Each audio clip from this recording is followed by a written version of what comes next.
बाद 5। यह आश्चर्यजनक था। खंभे के चारों ओर सैकड़ों से अधिक पत्थर रखे गए थे और उनमें से 24 को एक अजगर के आकार में आकाश में उड़ते हुए रखा गया था। यह वही आकृति थी जिसे आसन पर रखा गया था। तो उस अजगर का मतलब यही था। यह था। योवुन की आवाज खोज से उत्साहित हो गई। फिर वह शीघ्रता से देखना चाहता था कि इसका क्या अर्थ है। नैनो, अन्य पत्थरों से छुटकारा पाओ और उन 24 पत्थरों को ही छोड़ दो। समझा। और नैनो की आवाज बंद हो गई। छवि में अतिरिक्त पत्थर गायब होने लगे।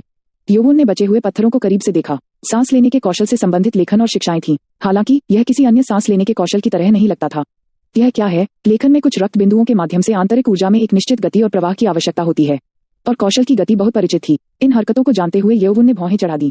यह आकाश दानव की तलवार सेना की गति के समान है। यह ठीक वैसी ही तलवार की चाल थी। योवुन फिर अन्य पत्थरों पर चला गया। एक एक पत्थर की जांच करने के बाद उसकी आंखें सदमे से कांप उठी।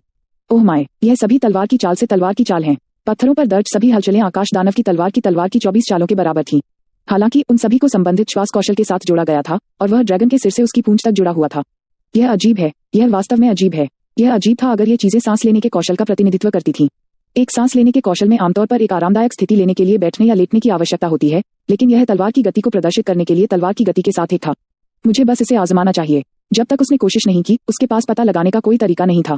नैनो, क्या आप इन शिक्षाओं और आंदोलनों को मुझमें स्थानांतरित कर सकते हैं? समझा। उपयोगकर्ता के मस्तिष्क में स्थानांतरित हो रहा है। नैनो ने जल्द ही सारी जानकारी योवुन के मस्तिष्क में स्थानांतरित कर दी। जब यह किया गया तो योवुन ने पहले आंदोलन का पालन करने के लिए अपनी उंगली का इस्तेमाल किया। एक गहरी सांस लें और अंदर चले जाएं। ध्यान भी शुरू हो गया। उसे गति में रहते हुए सभी आंदोलनों को एक साथ जोड़ना था। योवुन ने 24 आंदोलनों का पालन किया और अपनी आंतरिक ऊर्जा को रक्त बिंदुओं में भेजा, जैसा कि श्वास कौशल में लिखा गया है। जैसे ही उसके शरीर में ऊर्जा का प्रवाह बंद हो गया, शरीर में चीख कांपने लगी। योवुन ने फिर बिना सोचे समझे 24 आंदोलनों को दोहराया, जैसे कि वह एक ट्रांस में चला गया हो। शक्तिशाली ऊर्जा अंदर प्रवाहित हुई और नैनो ने इसे डेटा के रूप में संग्रहित करने के लिए विश्लेषण करना शुरू किया। कुछ समय बीत जाने के बाद योवुन रुक गया। वह यह भी नहीं जानता था कि वह कितने समय से इस श्वास कौशल का अभ्यास कर रहा था। नैनो, मैं यह कब से कर रहा हूँ? 2 घंटे हो गए हैं। क्या 2 घंटे? यह सुनकर हैरानी हुई कि वह 2 घंटे से लगातार हरकतों से गुजर रहा था। फिर भी वह थका हुआ महसूस नहीं करता था। ऐसा भी लगा कि वह ऊर्जा से भरा हुआ है और आंतरिक ऊर्जा उसके भीतर प्रवाहित हो रही है। ऐसा लगा कि जैसे जैसे मैं आगे बढ़ा, ऊर्जा का प्रवाह तेज होता गया। हाँ, यह सच है, गुरु। नैनो ने शरीर के भीतर तेज ऊर्जा प्रवाह को पहले ही रिकॉर्ड कर लिया था। योवुन तब नैनो के निष्कर्ष के बारे में उत्सुक हो गया और अपनी आंतरिक ऊर्जा को लाया। तो आंतरिक ऊर्जा प्रवाह की गति बहुत तेज हो गई थी। उसने थोड़ा ध्यान केंद्रित किया और ऊर्जा उसके शरीर में बहुत तेजी से फैल गई। जब योवुन ने अपने दाहिने हाथ पर ध्यान केंद्रित किया तो उसके हाथ पर एक ची बनाने के लिए एक स्पष्ट प्रकाश दिखाई दिया। यह अब बहुत तेज है।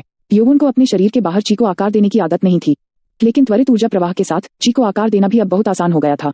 पत्थर पर जो सांस लेने का कौशल लिखा था, वह किसी भी श्वास कौशल के स्तर से परे था। यह दुनिया में सबसे अच्छा सांस लेने का कौशल होना चाहिए। जुन योवुन विश्वास से परे चकित था। यदि वह सांस लेने के कौशल से प्रशिक्षित होता तो वह कितना बढ़ता, यह कोई नहीं बता रहा था।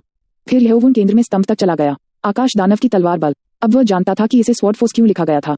यह मार्शल आर्ट एक तलवार बनाने और सांस लेने के कौशल को एक में मिला दिया गया था। तो फादर चुन वास्तव में एक महान व्यक्ति थे। वुलिन में कोई और भी एक तलवार कौशल को श्वास कौशल के साथ जोड़ने की हिम्मत नहीं करेगा। आकाश दानव की तलवार बल श्वास कौशल के साथ ध्यान करते हुए तलवार कौशल को प्रशिक्षित करने की अनुमति देगा। पिताजी, कृपया मेरा धनुष स्वीकार करें। योवुन ने तब 2 बार स्तंभ को प्रणाम किया। पूर्वजों से ऐसा उपहार प्राप्त करने के लिए अपना सम्मान दिखाना था।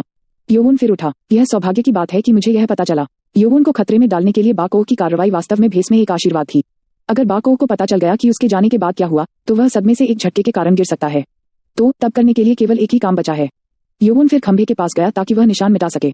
वह नीले मोती पत्थर की चौकी के पास ऐसा नहीं कर सकता था क्योंकि पहरेदार थे, लेकिन यहाँ कोई नहीं था। नैनो की मदद के बिना फादर चुन ने क्या छोड़ा था, यह पता लगाना मुश्किल होगा, लेकिन वे इसके बारे में पता लगाने के लिए दूसरों के लिए कोई संकेत नहीं छोड़ना चाहते थे। मैं अभी इन छेदों को मिटा दूंगा। योवुन फिर अपने हाथ में आंतरिक ऊर्जा लेकर छिद्रों तक पहुंच गया। तभी खंभा भाप छोड़ते हुए कांपने लगा। क्या? योवुन वापस कूद गया। खंभे से कुछ ऊपर आया और चमकते पत्थरों से टकराते हुए छत पर चढ़ गया।